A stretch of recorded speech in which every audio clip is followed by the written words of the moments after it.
Annette Matthews, along with Andrea and Ryder Matthews Renison, are the owners of 3 Lively Freddy. Redmond do set up.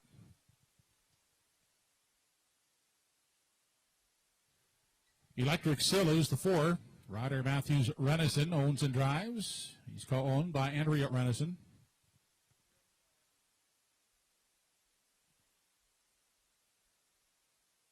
Five is Go With It. Ernie Laughlin for Gordy McCabe. 6 Lady in Paradise, owned by Dave and Craig Carey, along with Ron Garland. Dave Carey drives.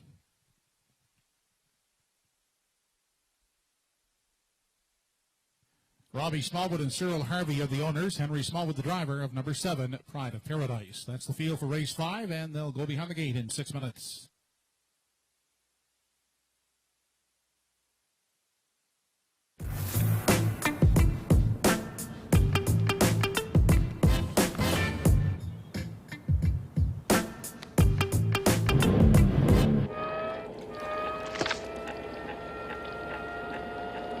Stop dreaming. Start driving. Red Tag Days are here with great offers on the Corolla and other select models. Visit shoptoyota.ca.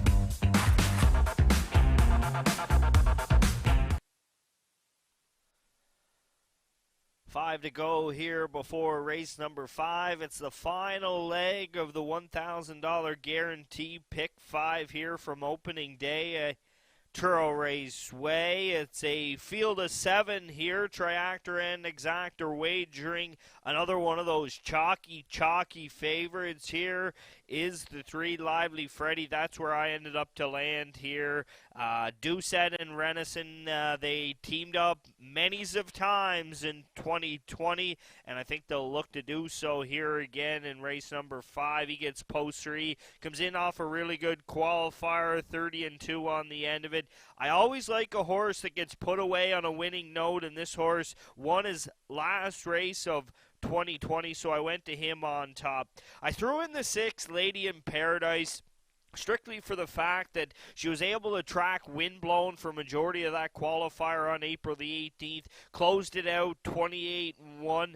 If you look back to late last year, she shows racing the top class here at Truro, a few starts in 57, a couple in 58, so she definitely has the rights to do so here in this one. And then I threw in the 1, currently 5-2 on I'm a Miracle. Paul Angel will pick up the driving services. Great gate speed, draws the rail, 4 for 23 last year, and a season and career best of 157-2. I'm going 3-6-1 in here. You know, I look at the 2 George Renison trainees. They could both hit the board here, but I landed on Lively Freddy and 1-4 here. Marky's awful chalky. He is. I went a little different, but not very different, and I just put the 6 Lady in Paradise up top. She'll be my top selection, and to your point, I really like that qualifier. Was in against Windblown, who we're going to see coming up in race number 6, so we're 1 race away from seeing him. And for Lady in Paradise, as you mentioned, she tracks him and ends up getting beat 5 lengths, but she paced her last quarter in 28-1, so it was a good qualifier, and she's got that experience of having raced at the top level here at Truro last season. And while, you know, she was maybe a little tired at the end of that year, as you could see by her results, but she'll be fresh here for the first start of her now 5-year-old campaign. So I put her on top, Lady in Paradise. She's currently 4-1, but all eyes are currently on the 3 Lively Freddy. Lively Freddy is the pick 5 favorite, as if he can come through, a $2 pick 5 is going to pay out $188. There are 5 of 5 tickets available on just 3 horses, that being the 1 I Am a Miracle. That's returning $682 for a $2 ticket.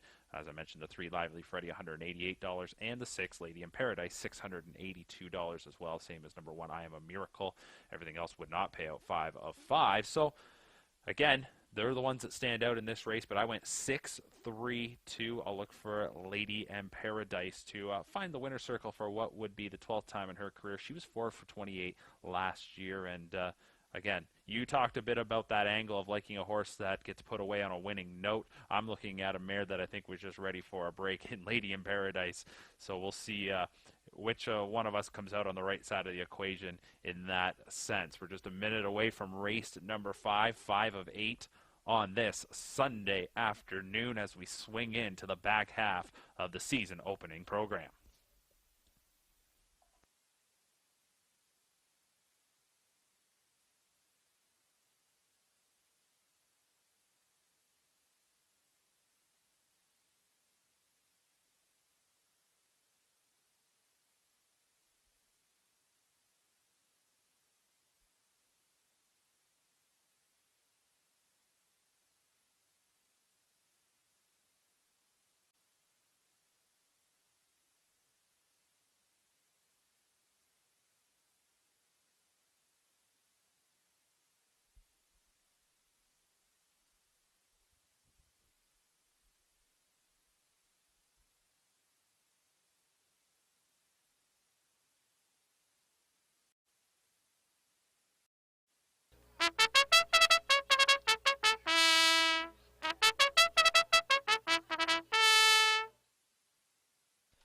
Well, there is the call to post here for race number 5, Triactor and Exactor, the final leg of the pick 5. 1-4 on the 3.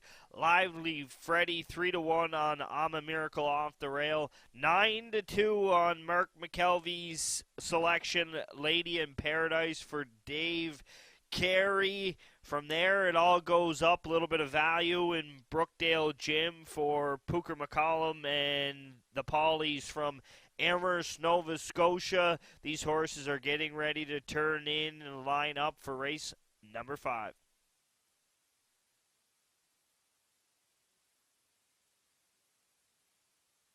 This race brought to you by Pye Chevrolet.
Fifth race of the afternoon, I'm a Miracle.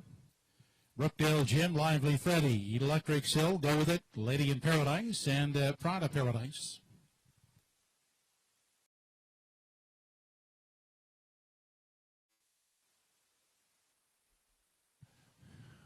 They're off. On the inside, I'm a Miracle. Away from the rail, quickly grabs the early lead. Crossing over to take a tuck. Brookdale Gym in the pocket second. Away third. That's Lively Freddy. Up on the outside is Lady in Paradise on the limb from fourth. Inside and traveling fifth, the Electric Sill. Getting away sixth is Go With It. And at the back of the field, that's Pride of Paradise. They move down the backstretch on their way past the opening quarter. I'm a Miracle out front leads the way. Has it a length and a half. Parked to the outside and moving is Lady in Paradise in search of the lead. On the inside in the pocket, Brookdale Gym is racing along in 3. Lively Freddy sits in behind them in 4. Then a gap of 2.5 back to Electric Sill fifth. Another gap of 4 to Go With It. And at the back of the field is Pride of Paradise. They continue off the top turn after an opening quarter of 28 and 2/5 seconds. They travel on through the stretch now as they near the half. And Lady in Paradise has taken over from I'm a Miracle. Lady in Paradise, not yet to clear, though, as they arrive at the half. Fighting back on the inside, I'm a Miracle to reclaim. Inside, Brookdale Gym enjoying the pocket ride. Third to the outside goes Lively Freddy from 4. Then back in 5, that's Electric Sill, the half, 57 and 3. They continue out of the backstretch. Final time, I'm a Miracle back on top by 2. Outside and still there, second, Lady in Paradise. Brookdale Gym at the rail is pacing along at third. Then Lively Freddy looks at it from 4. Then gapped out fifth is Electric. Still they arrive at three-quarters. I'm a Miracle opening to three on the outside, and still there second. That is Lady in Paradise. Brookdale Jim is third. Lively Freddy angles off the rail fourth. They race midway around the final turn. Three-quarters in 1:26 and 2/5 seconds. They straighten out for the stretch drive. I'm a Miracle by 4 as they drive down the lane. Up on the outside, Lady in Paradise, Brookdale Jim, and Lively Freddy, but they're all in futile pursuit. I'm a Miracle reporting home, a 5-length winner. Finishing second on the inside is Lively Freddy, tight for third.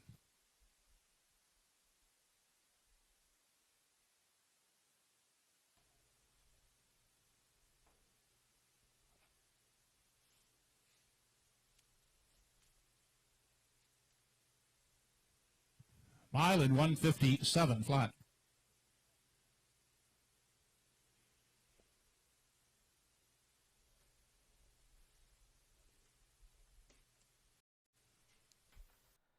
Well, there is the end of the pick 5 here this afternoon at Truro Raceway, and no holds bars from Paul Langell with rail control, and I'm a Miracle. He sends the daughter of Westward Ho Hanover right on down the road, playing hardball action with Lady in Paradise, 28-2, 57-3, 126-2, and she's able to just bottom them on out from there in a going away winner in a career best mile on opening day at Truro. Lively Freddy's able to sneak up the inside. Brookdale Jim able to track for third. Lady in Paradise, though, right there in the picture. Big time mile from the outside mark, but I'm a Miracle and Paul Langell just picking up right where he left off in 2020. Yeah, quite a race there, and to your point, a big effort for Lady in Paradise. As it turns out, things did not go exactly as planned. I started writing down that she was going to clear there at 3/8, but she didn't, and it looked like she was going to get around I'm a Miracle, but to no avail, and then I'm a Miracle just keeps on rolling. A great mile here on opening day of 157 flat. Last time I'm a Miracle got the win, Langell was in the bike. That was back November 15th, and it was coast-to-coast fashion, something very similar. So I'm a Miracle with a big effort here. First time out in 2021. Lady in Paradise just ends up not being her day, and Lively Freddy really doesn't have to be used too hard here and shoots up the rail to get second, so put a circle around that one for next time. I'm a Miracle takes it here in the 5th.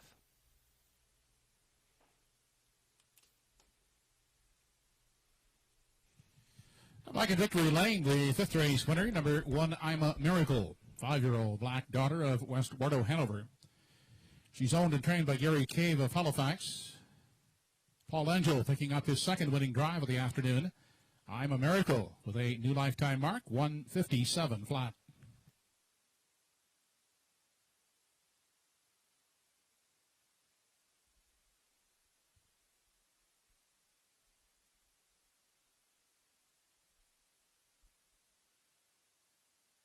This race replay brought to you by Summerside Toyota.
Well, there you see it, folks, at pick 5, $1 pick 5, 5 of 5, $341 payout here this afternoon. There's going to be a happy camper on that. It's no better time than give a great shout out here to Curtis McDonald and Cujo Entertainment and their work with us here on the graphics package and making sure everything's running smoothly here on opening day in 2021 from Truro Raceway.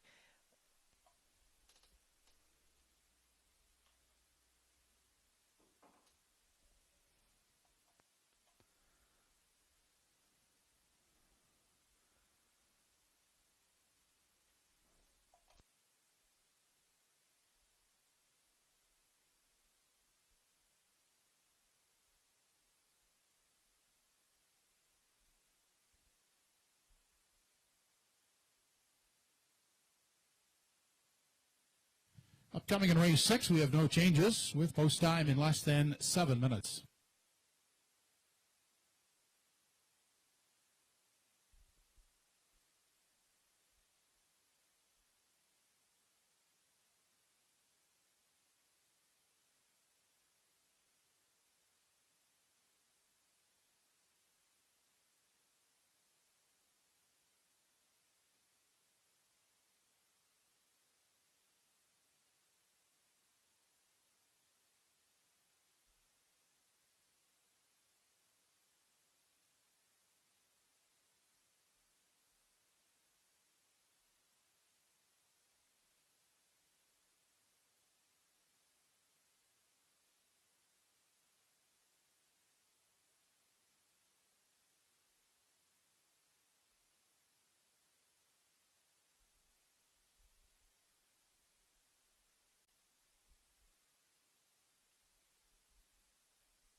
Horses now entering the track for race 6.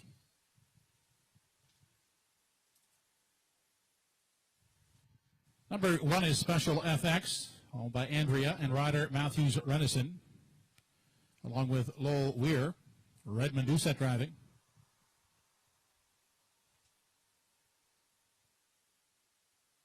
Roseanne Langell, the owner of 2 Preceptor, with Paul Langell driving. Madeline Ellis Abbott owns the 3 Silver Hill King, Jeff Ellis aboard.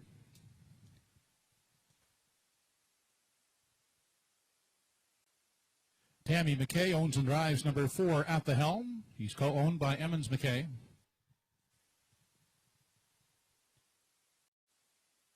Andrea and rider Matthews Renison, the owners of 5 Distinctive Rusty, rider drives. Art Sleek from post 6 gets Ernie Laughlin for David and Diane Settle.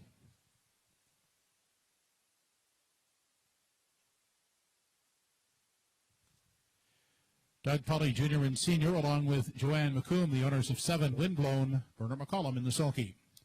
Post time for the 6th in 5 minutes.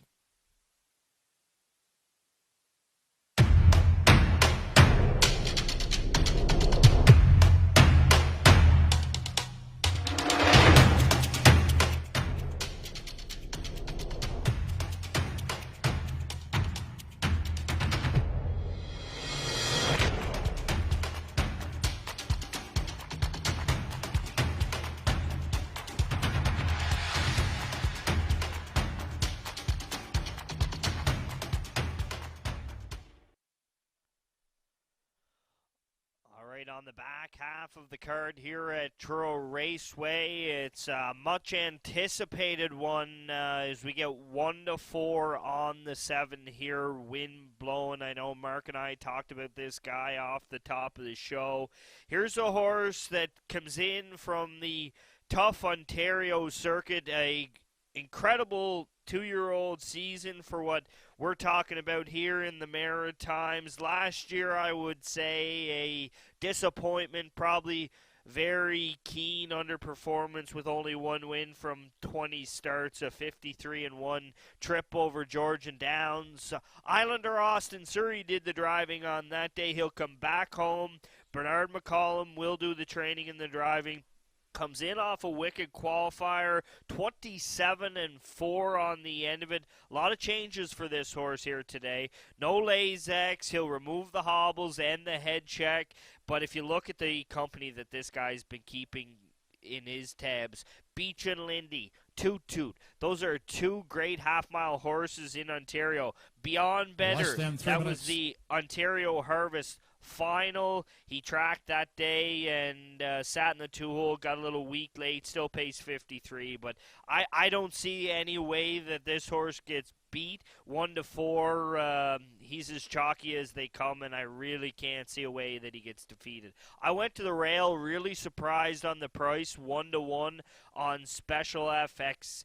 I'm looking for the Renaissance stable here. I've been kind of fishing at them all day. They haven't been able to get to the winner's circle, and I ended up going with Distinctive Rusty as well. So I'm looking for some of the Renaissance stable that was so hot last year with 35 wins at Truro Raceway to show up here this afternoon. So 7-5-1 for me. I threw Distinctive Rusty for second with the young Ryder Matthews Renaissance driving. Mark, I'm sure that we're all on board here with the 7 and Windblown. You know him well. Yeah, we certainly are, and you mentioned it. Had a real good 2-year-old campaign, showed a lot there, and was very competitive in some real top-notch Less than 2 minutes the first time. Last year might have been a bit of a disappointment, but here's a horse with still lots of racing in front of him, and he'll look to get 2021 started off on the right note. That qualifier was very strong, as you mentioned, 27-4 home. Outside shouldn't be a big deal for Windblown in this spot. I want to talk a little bit about, though, the 5 Distinctive Rusty, who last year when the season opened here at Truro, he came out guns a-blazing. He won his first 2 starts last year. So here's a horse that maybe likes the little bit of time off. He's freshened up. He should be ready to rock, and I think he's got a shot in here to be right there in the hunt. But very similar numbers to you. I went 7-5-4 at the helm, being the number 4, a horse that seemingly in the mix, likes to collect checks, and I think will, again, just be one that'll be hunting to try and get some of the minor shares. But really, this is all eyes on Windblown as he kicks off his 4-year-old campaign for now trainer-driver Bernard McCollum, and I know there'll be all eyes on him from his connections as they hope to see him find the winner's circle and to come through. But, of course, no surprise when you're talking about it from a wagering point of view that he is taking all the money. Of course, Special FX, the Renaissance stable, another one. Final call to wager on race 6, 1 minute. I don't think you have to read too much into it. It's not the flashiest qualifier, but goes around, draws the rail today,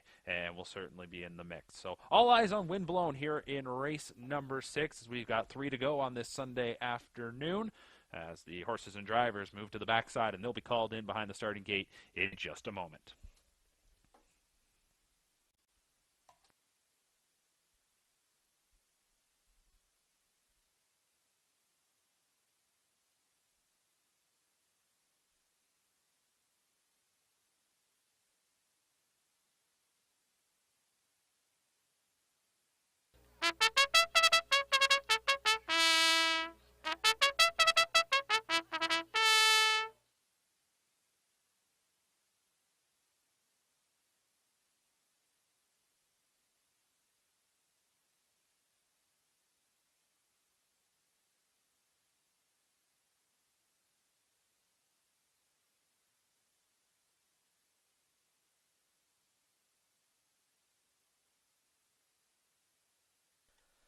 Well, about set here for race number 6. 2-5 now on the 7, Windblown. Casey Coleman special off the rail and Special FX.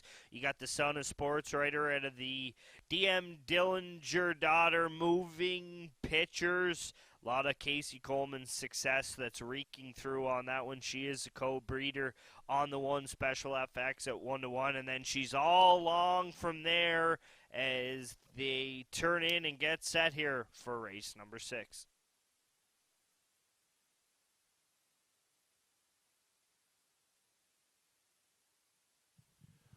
It's post time for race 6. Home Hardware Building Center starting gate is moving.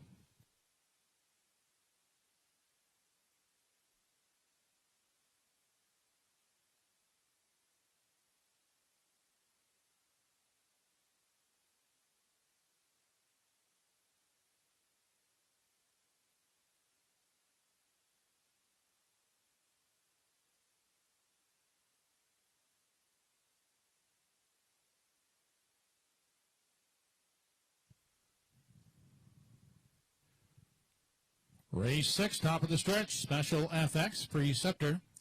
Silver Hill King at the helm, Distinctive Rusty, Art Sleek, and Windblown.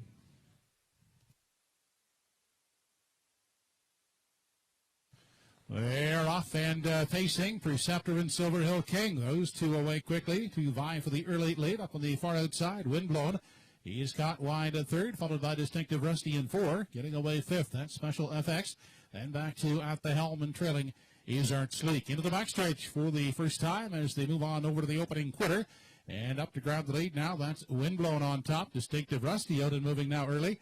Is on the limb second. Inside racing third is Preceptor. Followed to fourth on the inside by Silver Hill King.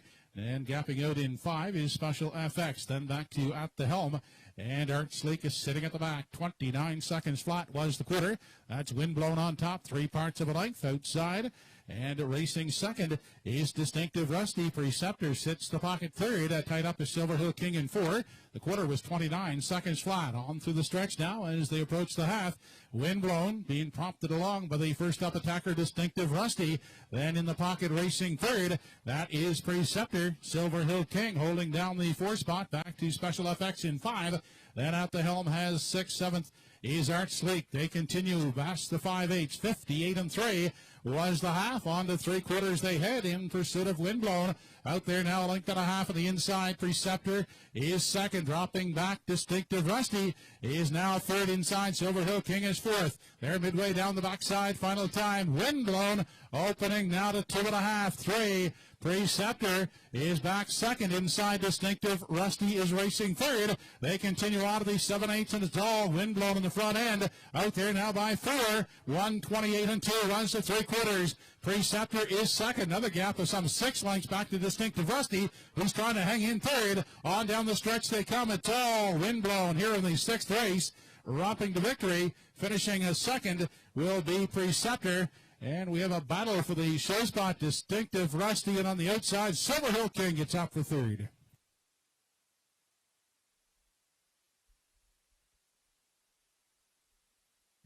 Mile in 1:56 and 3/5.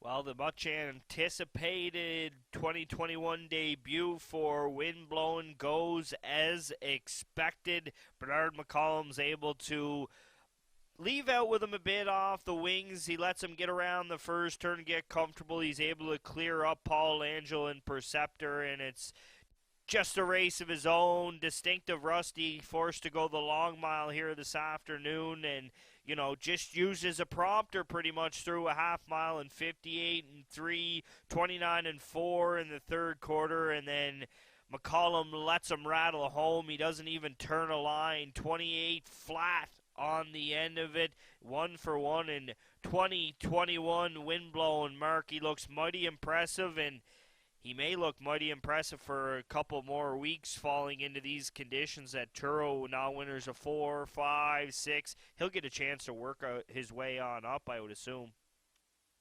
Yeah, he certainly will, and just a real impressive performance.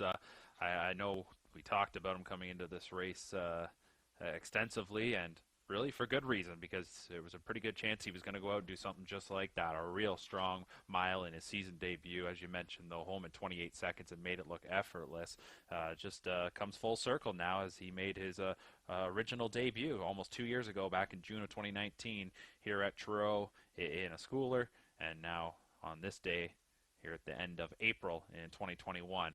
Victorious in 1:56 and 2. He's always done pretty well on the half throughout his career. You go back to his 2-year-old campaign where he was a runner-up in the Battle of Waterloo at Grand River Raceway. So Windblown, an impressive winner here today. Those that were in against him, I'm sure coming into the race, they didn't want to concede victory, but they knew they were likely racing for the minor shares. And it was a good battle there for third, as we saw Silver Hill King prevail over Distinctive Rusty, who had an eventful mile, to say the least. So Windblown takes the 6. Nicely done for Bernard McCollum.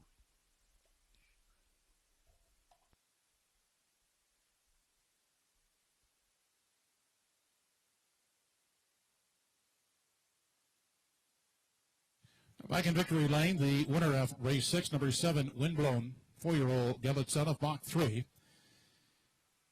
Out of the Cam Ocean Dam wind warning, owned by Doug Polly Jr. and Sr., along with Gordon and Joanne McComb.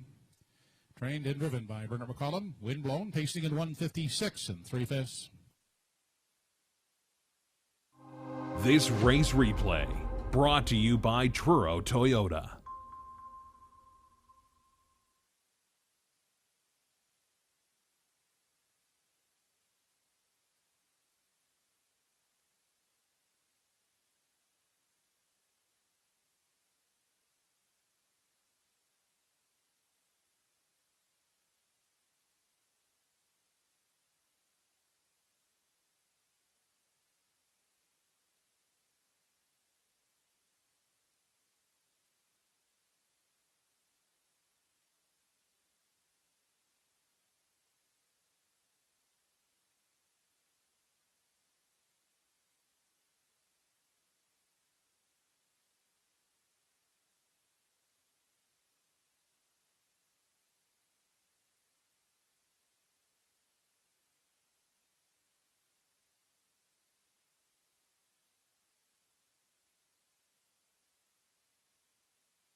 Here's how they finished in race 6. Number 1, Special FX was 6th. 2, Preceptor 2nd. 3, Silver Hill King 3rd. 4, At the Helm 5th. 5, Distinctive Rusty 4th. 6, Art Sleek was 7th. And 7, Windblown the winner. 29 seconds the quarter, the half 58 3, 3/4 in 128 2, the mile in 156 3/5. From the top, your program should read 623-5471. The 723 try in race 6, $218.20. The 7-2 exactor, $31.80.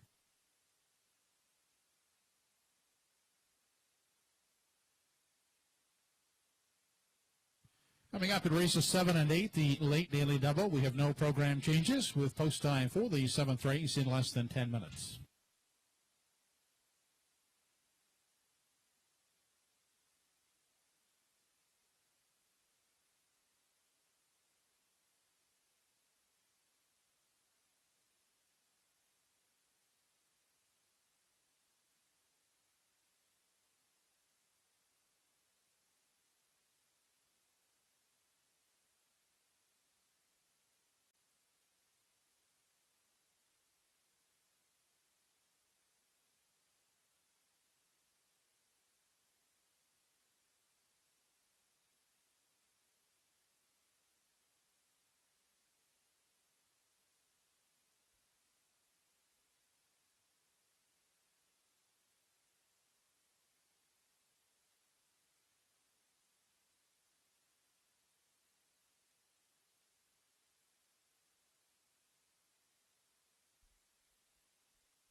Horses coming out of the track for the 7th race.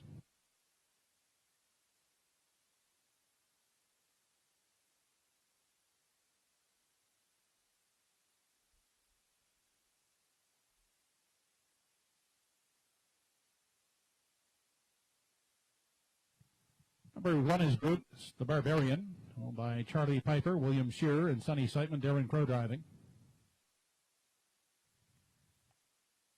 Well Did Horse Owners Club, the owners of 2 Well Did, Paul Angela. Danny Romo for Bob Samara, aboard number 3, I'm a Looker 2.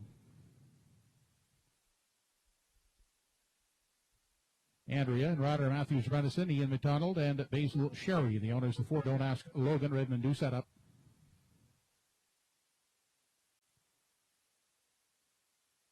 Ryder Matthews Renison for Andrea Renison, 5 American Risk. 6 Johnny Walker Deluxe, owned by Emmons McKay and Paul Smith, Emmons drives. And Ernie Laughlin will drive the 7, catch 22 for William Shearer, Sonny Seitman, and Charlie Piper. Post time in 6 minutes.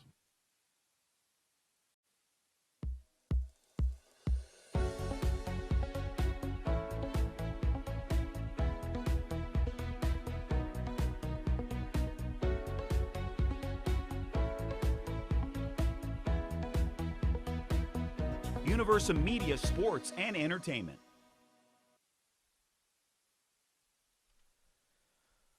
Well, the top class on the afternoon here at Truro Raceway comes up in race number 7, and Mark and I think we're going to land on the same spot here. I'm loving the price. It continues to go down, but I'll take 9-2 on the 3.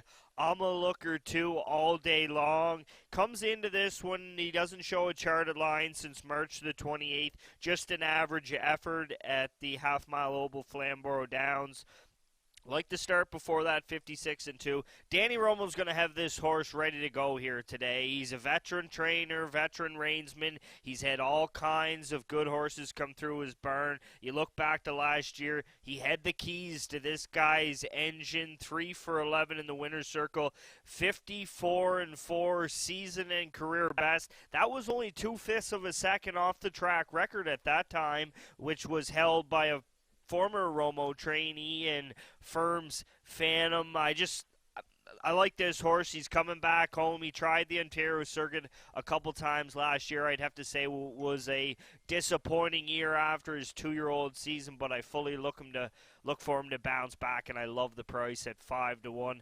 I went to the 4 Don't Ask Logan for second. Off of his qualifier, I thought I might get a price, especially with the December 23rd start at the Western Fair District, where the 37-1 last quarter. At 2-1, I'm a little skeptical putting him in my ticket. I was looking at him for a price, and for third, I'm going to Well Did. He's just the type of horse that shows race in the upper level conditions here at Truro all last season. 6 for 26, 55-3. He's a horse that I put in my ticket in hopes that he's ready to go. If it's 3 weeks from now, he's in there with no question. Mark, I think you went to I'm a Looker 2. You went to the other George Renison trainee in American Risk. I did. I went 3-5-1 here in race number 7. You touched a lot on I'm a Looker 2 and what I like about him, and that is getting back into a spot, at least with trainer Romo, where he's had lots of success, and that big mile from last season here at Truro certainly stands out. He's been a well-traveled horse, really, over the past couple of years when you think about it. Even had a little stint there, got a start in down at Cleveland at Northfield. So I'm a Looker 2 is where I go. 5-2, though, and you see right there, pretty even board at this moment. Number 5, American Risk. Here's one that before the calendar year flipped to 2021, he was racing at Woodbine Mohawk Park at the 8 claiming level, was claimed, and then got a start in right before 3 minutes, 3 to post time. He had a not a really good starting spot, but he raced pretty well considering he got to the lead from post 8, and then I got a little tired at the end, but didn't get beat by very much, less than 2 lengths. So he's had some time off to freshen up, had a good qualifier. So I look to American Risk to get a good piece. He's the 5, currently at 3-1. The other horse I used was Brutus the Barbarian, who last season, towards the end of the year here at Truro, was racing real well, stringing together a couple of wins. He had 7 wins last season, draws the rail, solid qualifier for trainer-driver Darren Crow, and I think he's going to be awfully tough in here as well. And you're getting 6-1. Real competitive group here. It's the top class on this Sunday afternoon. I'm going 3-5-1. Good luck with how you attack this one. This kicks off the late double. We got 2 to go on this Sunday. Daily double wagering available on races 7 and 8.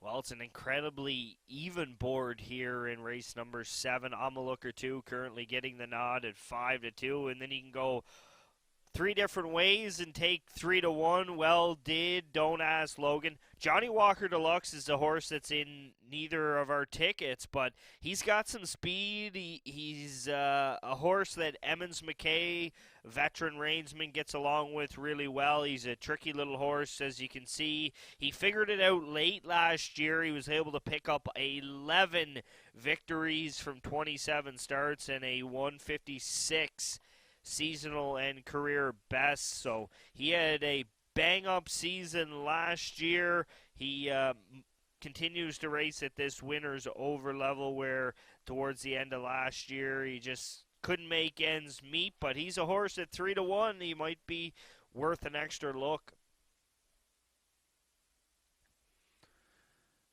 Absolutely. This is a real good betting board for race number 7 here at Truro, and you talked about it off the top when we first said hello to everybody on this afternoon, this being the race we were looking forward to, it being the feature event, and I think it'll live up to the hype, when especially first start of the year.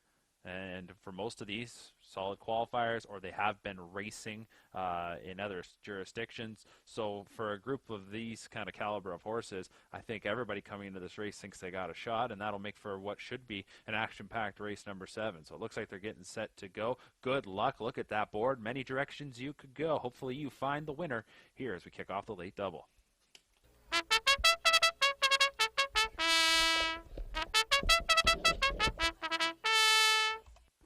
This race brought to you by Pie Chevrolet.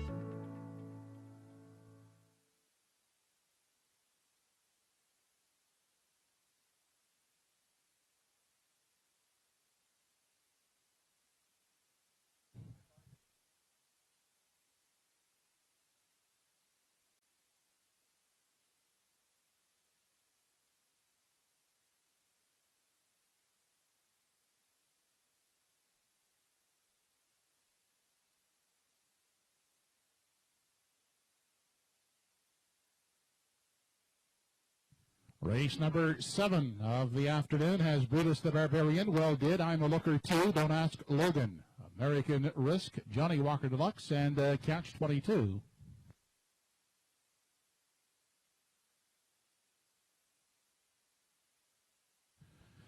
They're off and pacing away quickly. That's Well Did, looking for the early lead. Also driving out, that's Don't Ask Logan up on the outside. Is American Risk, caught wide third, crossing over.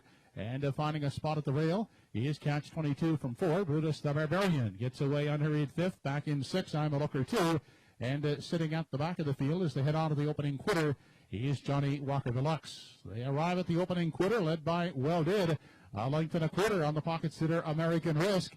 Then Don't Ask Logan takes a look at a 3.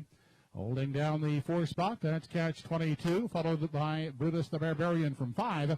Then I'm a Looker 2 has 6. Gapped out at the back is Johnny Walker Deluxe, 28 and 1/5 second was the quarter. They continue off the turn and race into the stretch now as they near the half. It's Welded in control as they race in front of us up on the outside and attacking first over. That is number 4, Don't Ask Logan, staying in the pocket. Is American Risk in 3, out second over in 4. Buddhist the Barbarian, 5th along the rail. That is Catch 22. Then I'm a Looker 2 is out and moving and still trailing. Is Johnny Walker Deluxe, 58 and 3. Was the half. Out of the backside, final time. Well did half a length on Don't Ask Logan, American Risk. Now gapping out a bit at the rail in 3, outside 4th, Brutus the Barbarian. Coming wide from 5 is I'm a Looker 2. They arrive at 3/4. Don't Ask Logan on the outside. Now sticking a nose in front. At the rail trying to fight back is Well Did. Now ranging up into contention is I'm a Looker 2 third. They race out of the 7H 127 and 3. Was the 3/4 I'm a Looker 2 out of the 3 wide path. Is moving up now to take over as they straighten out for the stretch drive. Don't Ask Logan is second. On the inside, Well Did drops back to third. On down the stretch they come. I'm a Looker 2 is drawing out here now to win it. I'm a Looker 2 will prevail. Finishing second is Don't Ask Logan up to third, American Risk. A mile in 157 flat.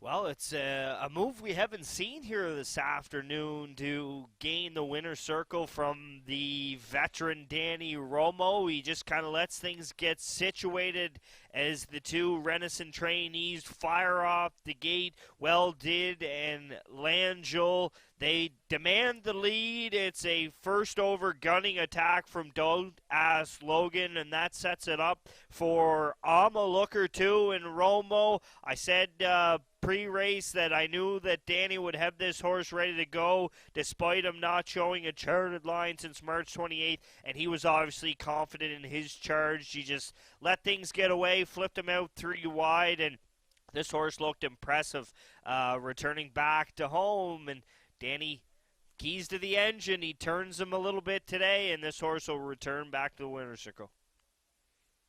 Yeah, he certainly will, and again, had him on top of the ticket there. When he got away where he did, I did not like our chances, just considering how the races had played out today, but this just showed how good I'm a Looker 2 was to make that move, sitting third over, coming to the half, and I'm thinking it's going to take a big effort. Well, he had a big effort in him, 157 flat. We know what he's done here at Truro before. We know how he performs when he is with his trainer-driver Romo, and they reunite for a very strong performance here this afternoon. Comes through at 3-1. We talked about this being such an even betting board. Well, look at that top 4 there. You could put something together with your tickets. Hopefully you found that winning combination, as I'm a Looker 2, 157 flat, takes the 7th.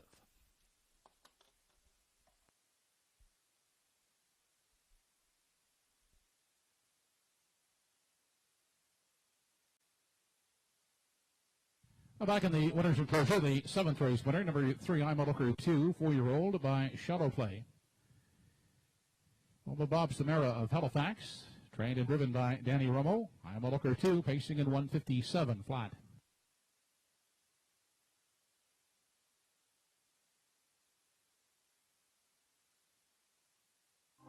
This race replay brought to you by Truro Toyota.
Race 7 is official. 1 Brutus the Barbarian 5th, 2 Well Did 4th, 3 I'm a Looker 2 the winner.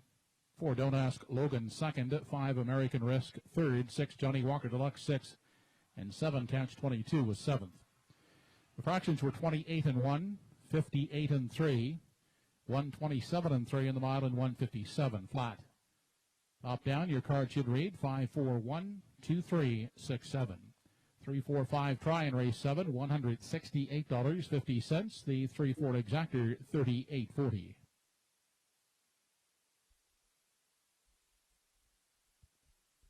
Eighth and final dash coming up. No changes. Only 10 minutes to post.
Horses now on the track and on parade for the 8th and final race of the afternoon.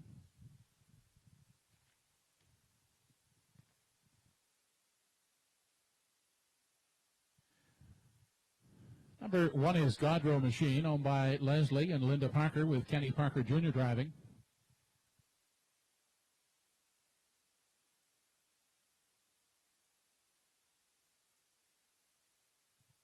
Arizona Bucks from post 2 gets Paul Angel for Roseanne Langell.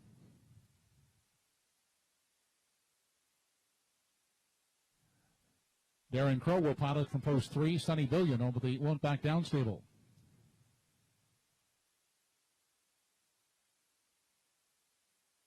The Paulies, Doug Jr. and Sr., the owners of 4, Brookdale Ollie. Doug Jr. drives. Press time, the 5. Bernard McCollum for Doug Polly Jr. and Sr., along with Gordon and Joanne McComb. Casimir Nunzio from post 6. Kerry Romeo will drive. He's owned by Caden Romeo. Katie Murphy's Bob Johnsky is the 7. Danny Romo is at the helm. Post time in 6 minutes.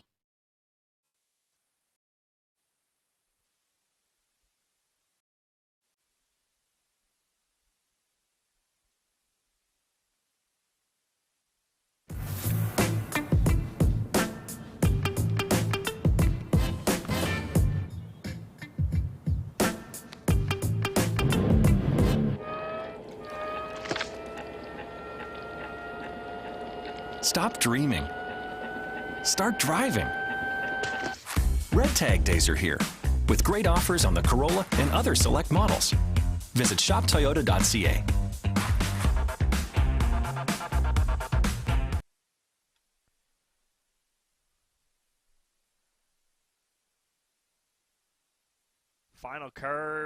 Final race on the card here this afternoon from Truro Raceway, opening day for 2021. It's been an action-packed card here. We've seen some big miles put up, Windblown, I'm a Looker 2, I'm a Miracle, just to name a few. We have the afternoon finale here in race number 8. Mark, you and I have landed on the trend for this afternoon. An Invader from Etta Province, and press time will come in from the Flamborough circuit, where he shows racing for Real Bourgeois. Bernard McCollum, another one for the Pollies here. This horse, 2 for 18 last year, did have a win in 156-4 over Flamborough. A horse that I think will enjoy the layoff, come back, and we've seen from Bernard McCollum's stable here all afternoon that his horses are ready to go. I went to the one Goudreau Machine for second, based off the fact that I think this is another horse that's really going to enjoy a break. Had 35 starts last year, 6 victories. I just think if this horse can this mare can round back into form, that the break will really help her. I went to the far outside, a horse coming in from Charlottetown that again had a break. Bob Johnsky, Danny Romo, very familiar with this horse. He spent time with him over the last 3 seasons. He had 3 wins from 32 starts. He's kind of a grinded out horse, so I don't think the post is going to affect him too much in this one. Yeah, I went 5-2-7 myself here in this finale. We talked a little bit about press time, but the connections already had that win with Windblown, and usually sets the stage showing that most of these horses will be ready to rock, especially the ones coming in from out of province, where for some of them they had been racing. In the case of press time, he's been off since December, but I think the break for all of these is really going to be very important. We go back and look at some of the qualifiers in this group. Number 2, Arizona Bucks, is one that stood out for me. Just Only a very 3 even minutes qualifier throughout the mile. Again, sat 3rd throughout, home in 30-1. Langeal going for his 3rd win of the day. Got a good shot here, 9-2 on the board at the moment, as press time is the favorite. And the 7 from the outside, Bob Johnsky, you talked about that one. I like the qualifier there. 32 starts last year. Danny Romo, seen him in the winter, so there's been some trends at times developing throughout the day. We'll see if anybody can either double up or triple up in the case of Langeal here in the finale. But it's been a real good day of racing to kick off the season. As I talked about, everybody wants to get the season started off on the right note, and I think that's exactly what we've done here today at Truro Raceway. Hopefully you've been cashing some tickets throughout this afternoon's card. You've still got one more opportunity. Bo and I, we've picked a few winners. We're going to try and go out a winner here as we're teaming up with Press Time. We'll see if that'll be the case. Bo, it has been a good one to this point. And, hey, these races have been action-packed. We've seen a couple that have crushed, but we've seen some real good energy throughout this card, and I think that'll be the case here in the finale.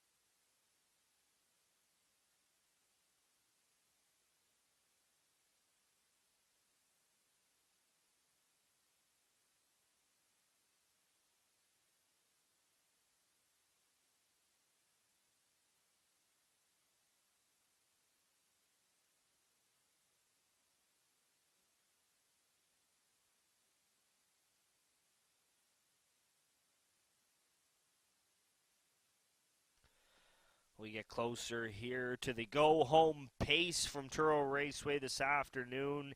3-5 on the 4-year-old gelded son of sports writer in press time. You'll get 7-2 action from his stablemate right next door, Brookdale Ollie. Good value plays, and Bob Johnsky and the Arizona Bucks. I'm swinging for the fences with my exactor throwing Goudreau Machine in there. 40 3-1. I'm looking to go home with big money here this afternoon as the horses are on the backstretch and waiting for the call to the post for the afternoon's finale on opening day 2021.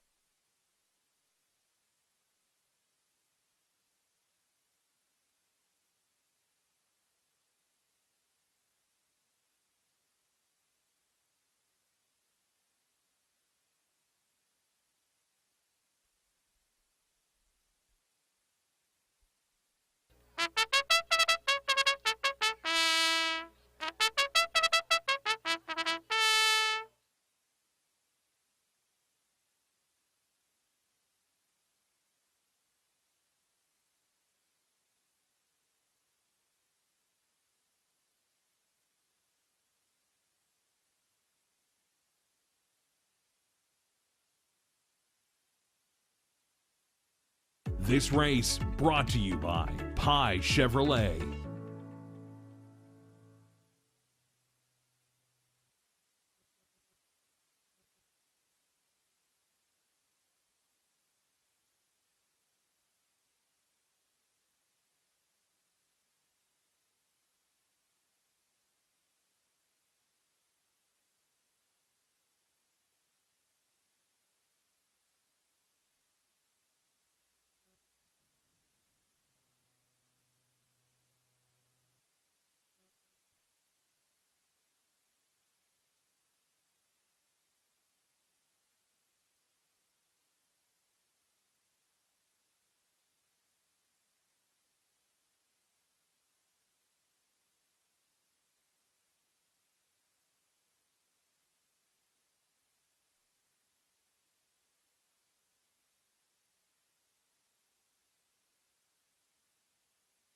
Eighth and final of the afternoon has Godrow Machine, Arizona Bucks, Sonny Billion, Brookdale Ollie, Press Time, Casimir Nunzio, and Bob Johnsky.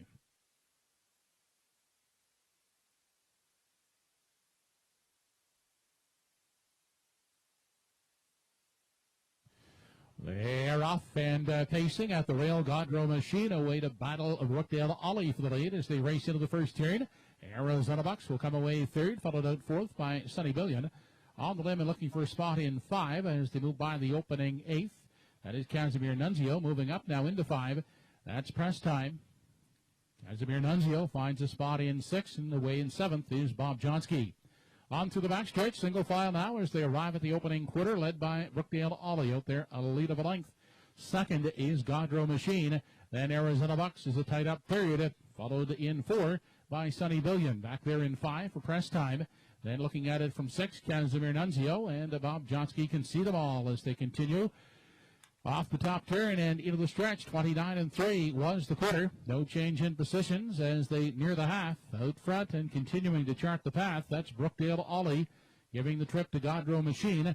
Yet to move off the rail third is Arizona Bucks, followed fourth by Sonny Billion. Back there in 5, Press Time now to the outside, followed by Casimir Nunzio, and Bob Johnsky is still the 7th one. Into the turn, they approach the 5/8, the half a minute and 3/5 seconds. They're led onto the backstretch by Brookdale Ollie.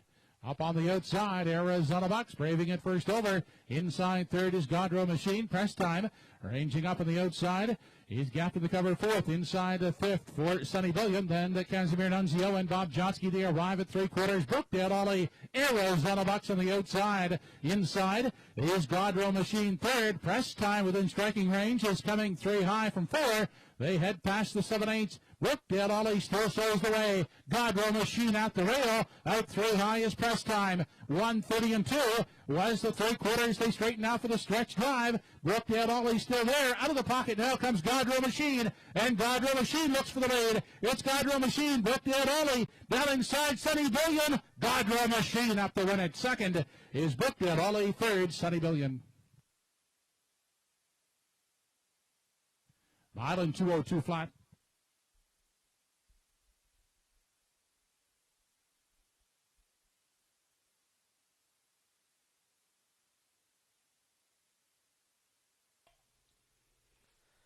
Well, that's it for the opening card at Truro Raceway here in 2021, and what a way to go out. Goodrow Machine is able to pocket up behind Brookdale Ollie. Good rating on the front from Doug Pauly as he goes under attack from Arizona Bucks, and Kenny Parker is able to just track and angle out at the head of the stretch and grind it down to the wire. I like this horse just on rail control. I thought that she would be beneficial off a break. I wish I had to put her on top of my ticket, but if you backed her, you're going to go home very happy here this afternoon. Goodrow Machine, Mark, able to convert off a pocket ride. Yeah, worked out beautifully for this one to come in at 15-1, so we get to see the tote board lit up a little bit here in the finale. And for Goodrow Machine, really, you think about it, this works out perfectly. There's an opportunity I might not have. Doesn't have to worrying about coming up the rail when they swung into the lane. Instead, that room was already there as they turned for home and was able to shoot to the outside after, again, Brookdale Ollie faced that intense pressure throughout and obviously weakens up because they come home here in 31-3, and it ends up being Goodrow Machine that's able to click. So nice call there. You were touting this one before the race, and ends up coming through even higher than you anticipated. Gets the victory, the one we were going towards. Press time doesn't end up being in the hunt too much. Was trying to make a bit of a bid there in the middle half, but ultimately won't hit the top four as it turns out. Instead, it's Goodrow Machine at 15-1. Some nice prices there, especially if you were able to click in on a try. So look at that, 1-4, 3-2 to finish off this Sunday afternoon card. Nice steer there from Kenny Parker to get Goodrow Machine to the line.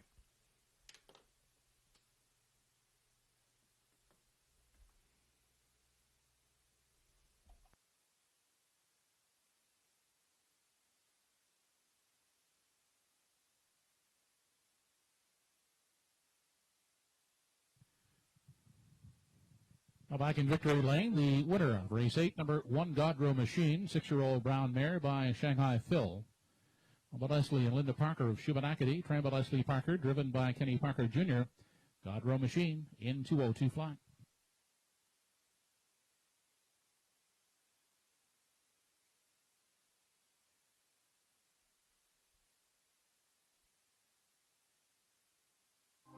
This race replay brought to you by Truro Toyota.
Well, Mark, that's going to pretty much wrap it up here for us this afternoon from Truro Raceway, their opener of the season for 2021. What a way to go out if you happen to back Goodrow Machine, a triactor worth $566, $33.70 on the nose if you had that mare to win the race. It was a great day. It's unbelievable. I was talking with my crew around here what COVID-19 has allowed us to do. You know, you and I have never met. We've never spoke before or something like this. I'm in Prince Edward Island. You're in Ontario. And, you know, full kudos to Cujo Entertainment and Universal Media. This thing seemed to go off without a hitch. Absolutely. I want to give a big shout out to everybody involved for making this happen. Hopefully all the viewers out there had a great time watching today's races. It's unusual times, and I know it's gone a lot longer than a lot of us would have expected, but it's allowed us to tap into the various capabilities that we have. And like you said, it was great working with you today, Bo. Really enjoyed it. Lots of good racing that we saw, and really kickstarts what should be a great 2021 season at Truro. Yeah, kudos, Mark. Again, it was my pleasure to work with you. And, you know, we'll be back here next Sunday, 12:45 start for card number 2 from Truro Raceway. Look forward to bringing it to you and hope you'll tune back in.